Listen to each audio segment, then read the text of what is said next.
MP की 6 सीटों पर मतदान शुरू। पूर्व सीएम कमलनाथ ने डाला वोट। प्रदेश में अब तक 12.22 हुई वोटिंग।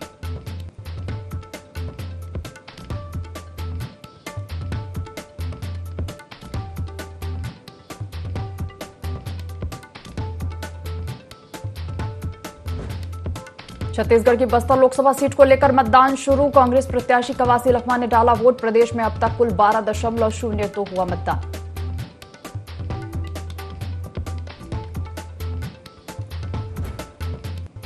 उत्तराखंड में 5 सीटों के लिए मतदान जारी से पुष्कर सिंह धामी ने सपरिवार डाला वोट। प्रदेश में अब तक हुई कुल 10.54% वोटिंग।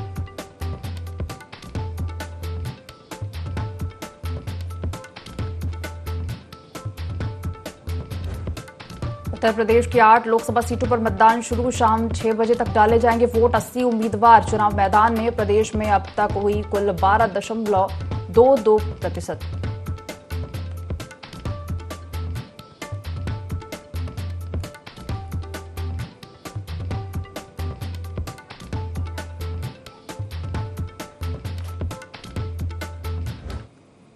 तो इंडिया 24 देख रहे हैं आप और मैं हूं आपके साथ दिव्या। बुलेटिन की शुरुआत करेंगे बीजापुर से इस वक्त की बड़ी खबर के साथ। चुनाव के दौरान बड़ा हादसा हुआ। यूबी जेल फटने से जवान घायल हुए हैं। मतदान केंद्र की सुरक्षा में जवान तैनात थे। उसूर थाना क्षेत्र के गलगम इलाके की यह घटना है। एसपी जितेंद्र यादव ने घटना की जानकारी दी है। इस वक्त की बड़ी खबर आपको बता रहे हैं, यूबी जेल फटने से जवान घायल हुआ है और बड़ा हादसा चुनाव के दौरान हुआ है। यूबी जेल फटने से जवान घायल हुआ है। मतदान केंद्र की सुरक्षा में जवान तैनात था। उसूर थाना क्षेत्र के गलगम इलाके की यह पूरी घटना बताई जा रही है।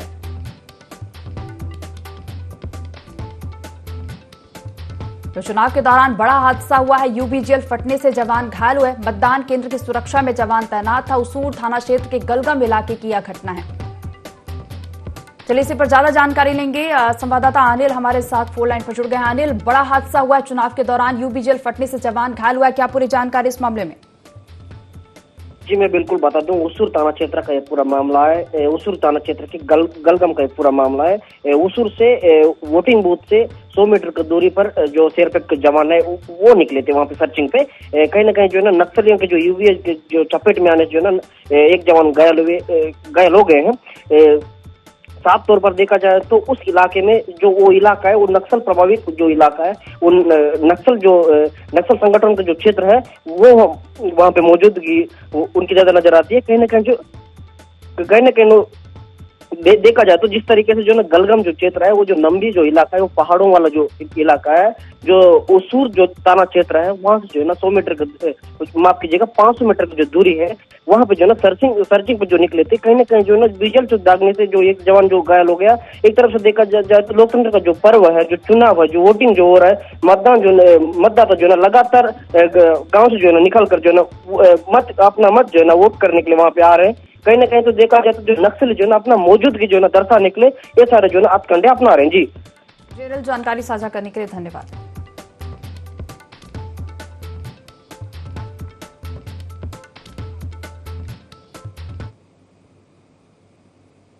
इंदौर नगर निगम में फर्जी बिलों से हो रहे करोड़ों रुपए के घोटाले का मामला सामने आया है। 5 कंपनियों के ठेकेदारों ने फर्जी बिल लगाकर 28 करोड़ धोखाधड़ी को अंजाम दिया है। निगम की शिकायत के बाद एमजी रोड थाना पुलिस ने धोखाधड़ी सहित अन्य गंभीर धाराओं में मामला दर्ज किया है। मामला ड्रेनेज लाइन बिछाई जाने के नाम पर है।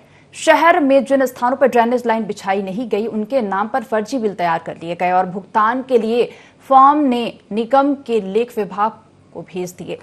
ऑडिट विभाग से बिल पास होने के बाद इस पूरे मामले में खुलासा हुआ। बता दें कि अपारायुक्त वित्त और निगम लेखा शाखा विभाग की सतर्कता से निगम से होने वाला भुगतान रोका गया और निगम को आर्थिक हानि से बचाया गया। तो दूसरी ओर निगम को आर्थिक हानि पहुंचाने वाले, फर्जी हस्ताक्षर और कूट रचित दस्तावेज तैयार करने वाले अपराधियों की भी पहचान की गई। बता दें कि निगम में लंबे समय से लीगेसी फंड से भुगतान की व्यवस्था है। 2018 से 2022 के बीच हुए कामों के लंबित भुगतान इसी फंड से किए गए हैं। वहीं जिन 5 फर्म पर मामला दर्ज किया उसमें Neev construction, green construction, king construction, Kshitij enterprises, Janvi enterprises के नाम शामिल हैं। तो इंदौर नगर निगम में फर्जी बिलों से हो रहे करोड़ों रुपए के घोटाले का मामला सामने आया है। 5 कंपनियों के ठेकेदारों ने फर्जी बिल लगाकर 28 करोड़ की धोखाधड़ी को अंजाम दिया है।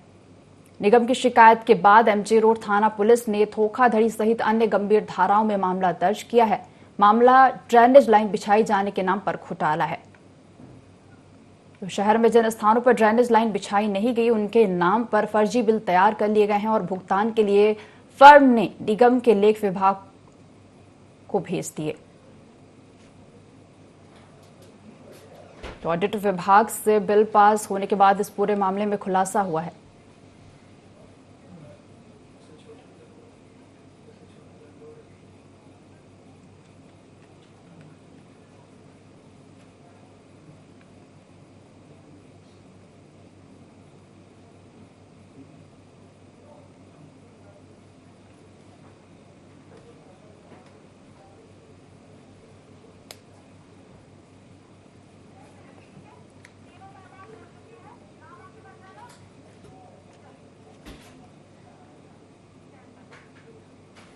तो लोकतंत्र के महायज्ञ में पहली आहुति लोकसभा चुनाव का पहला चरण 21 राज्यों की 102 सीटों पर वोटिंग हो रही है। लोकसभा चुनाव का यह पहला चरण है। पहले चरण में छत्तीसगढ़ की एक सीट पर वोटिंग हो रही है।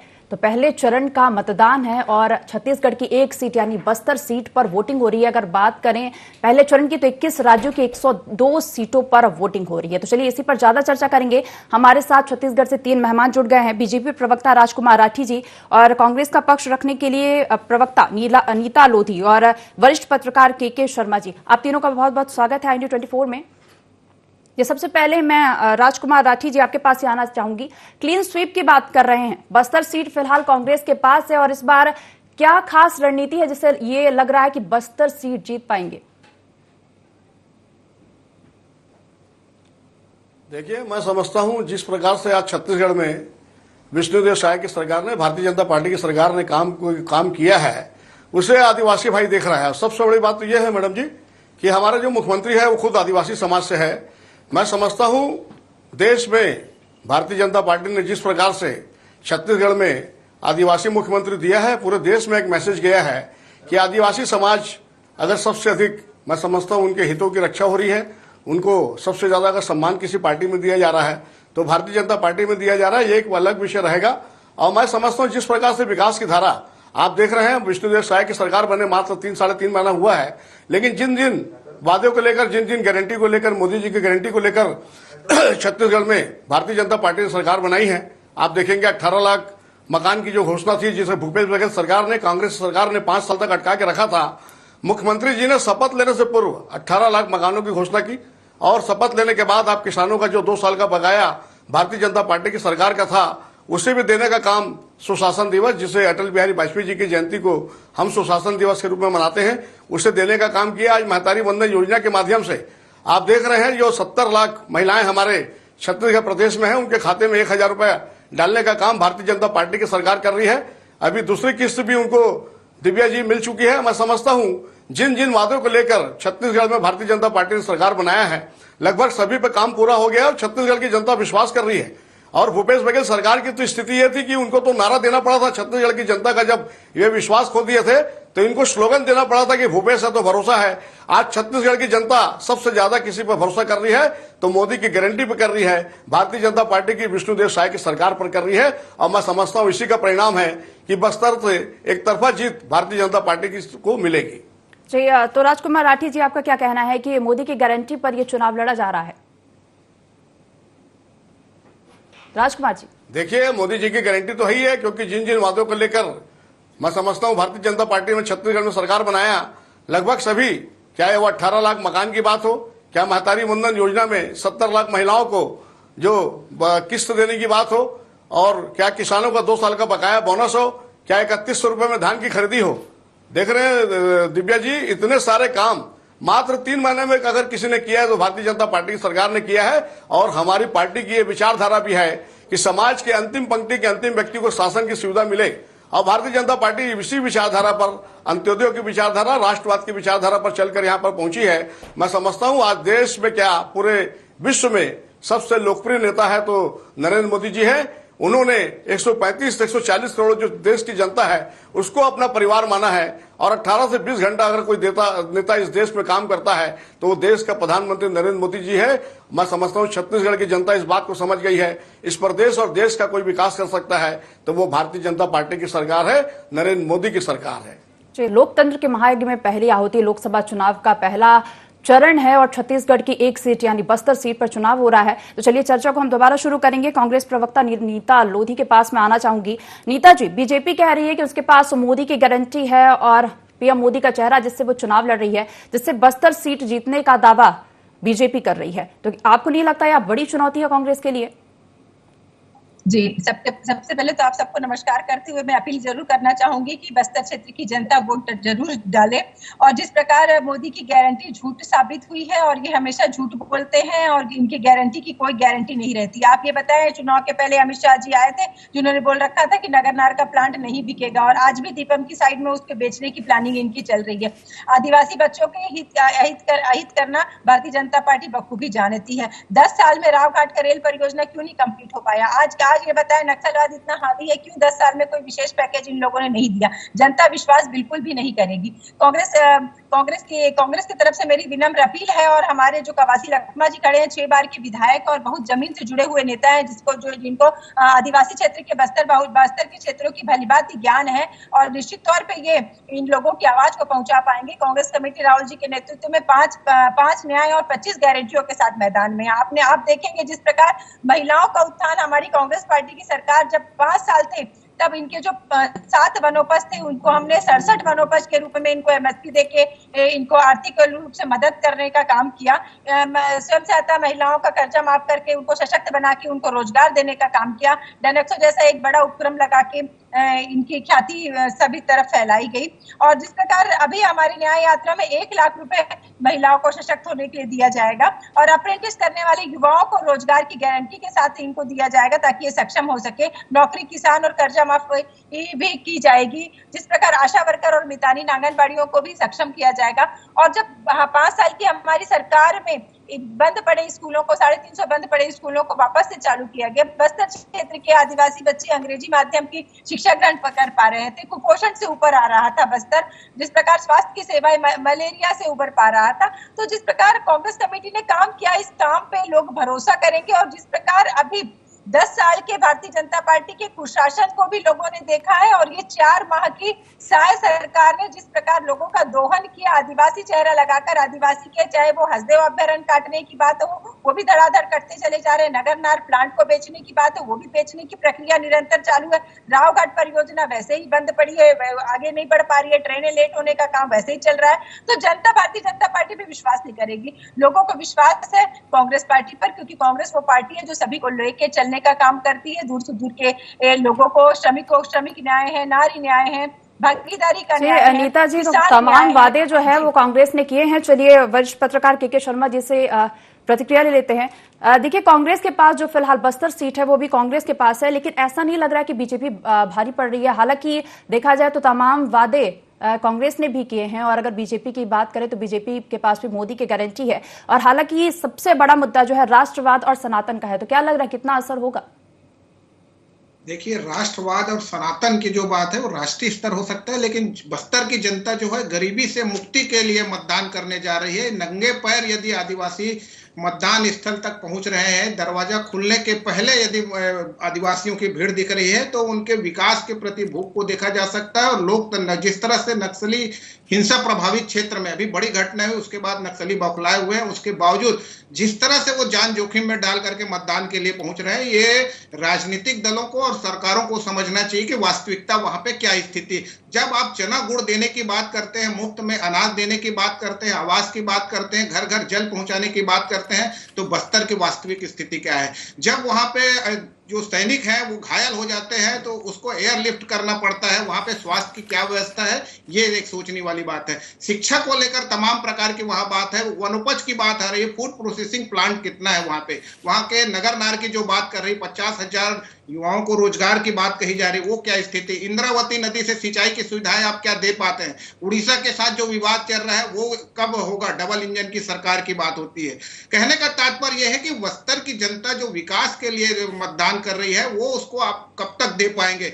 आप 2047 में विकसित भारत की बात कर रहे हैं, तो यह गरीबी मुक्ति की बात के लिए बस्तर संघर्ष कर रहा है। तो वहां पे जो महत्वपूर्ण और राजनीतिक रूप से यदि देखेंगे तो मोदी की गारंटी की जहां बात हो रही है, तो वहां कवासी लखमा 8 बार के विधायक है और अपने दम पर वो चुनाव लड़ रहे हैं। कई बार वो इस बात को कहते हैं लखमा वर्सेस मोदी, एक चुनाव बस्तर में आपको देखने को मिल रहा है। तो और न्याय की गारंटी और मोदी की गारंटी की बात करें तो यहाँ पे विश्वसनीयता का सवाल आता है, क्योंकि दोनों एक दूसरे पर कितने वादे पूरे किए, नहीं कर पाए, और जो जनता की आकांक्षा है उसमें कितना खरा उतरे ये पर, इसलिए विश्वसनीयता महत्वपूर्ण है। इसीलिए प्रधानमंत्री नरेंद्र मोदी ने अपनी लोकप्रियता के साथ साथ अपनी स्वयं की गारंटी दी है। इसका तात्पर्य समझा जा सकता है कि आकांक्षी जिलों के माध्यम से हो या जनमन के माध्यम से हो, तमाम प्रकार की जो योजना है वो वास्तविक धरातल में कहां तक पहुंचा ये सोचना है, और कब तक बस्तर गरीबी से मुक्त होगा, कब नक्सलवाद से मुक्त होगा। 3 साल की बात कही जा रही है, लगातार इतने वर्षों से जो दंश बस्तरवासी झेल रहे हैं, ये मुक्ति के लिए एक लड़ाई है। इसमें राजनीतिक दलों को इसको गंभीरता से लेना चाहिए। जिस तरह से लोग मतदान के लिए जा रहे हैं, अधिकार के साथ अपने कर्तव्य का जिस तरह से पालन कर रहे हैं, वो आदिवासी शहर के मतदाताओं को भी एक प्रेरणा दे रहे हैं। कहा जा सकता है कि मतदान स्थल पर जाएं, जिस तरह से वो मतदान कर रहे हैं। और जो घटना हो रही है, ये अभी तक के एक भी नक्सली घटना नहीं हुई। सेना के जवानों को एक श्रेय देना चाहिए कि 350 कंपनियां वहां पे तैनात है। जो घटना हुई बता रहे हैं वो एक कहना चाहिए जवान के कहीं ना कहीं एक सुरक्षा में, स्वयं की सुरक्षा में लापरवाही वाली बात है। जिस तरह से अंडर बैरल ग्रेनेड लॉन्चर वहां पे फटा है, तो वो कहने का मतलब ये कोई बड़ी ऐसी नई घटना हुई, नक्सली मुठभेड़ वाली घटना नहीं हुई। जवान वहां पे सतर्क है, सक्रिय है, पूरी सुरक्षा के साथ वहां मतदान कर रहे हैं। 156 मतदान दल यदि हेलीकॉप्टर से वहां पे भेजा गया है, तो आदिवासी क्षेत्रों में मतदान का प्रतिशत पिछले चुनाव में जो 66% हुआ था उससे अधिक मतदान होता है। तो मुझे लगता है कि लोकतंत्र के लिए और बस्तर की जनता की दृष्टि से एक बड़ी उपलब्धि होगी। जी, तो सीधा रुक करना चाहूंगी राजकुमार जी के पास। राजकुमार जी, अभी आपने के शर्मा जी को सुना, उनका कहना है कि जो बस्तर में चुनाव हो रहा है, जो मतदान हो रहा है,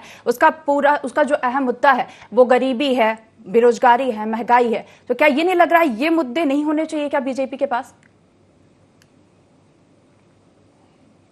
देखिए दिव्या जी, मैंने पहले भी कहा, फिर से कह रहा हूं कि भारतीय जनता पार्टी जिस विचारधारा पे पंडित दीनदयाल उपाध्याय जी की विचारधारा है कि समाज के अंतिम पंक्ति के अंतिम व्यक्ति को शासन की सुविधा मिले, इसी विचारधारा पर चलकर भारतीय जनता पार्टी काम करती है। और लगातार आप देख रहे हैं 5 साल इस प्रदेश में कांग्रेस की सरकार थी, अब भूपेश बघेल की सरकार ने क्या किया, मैं पूछना चाहूंगा साथी प्रवक्ता से।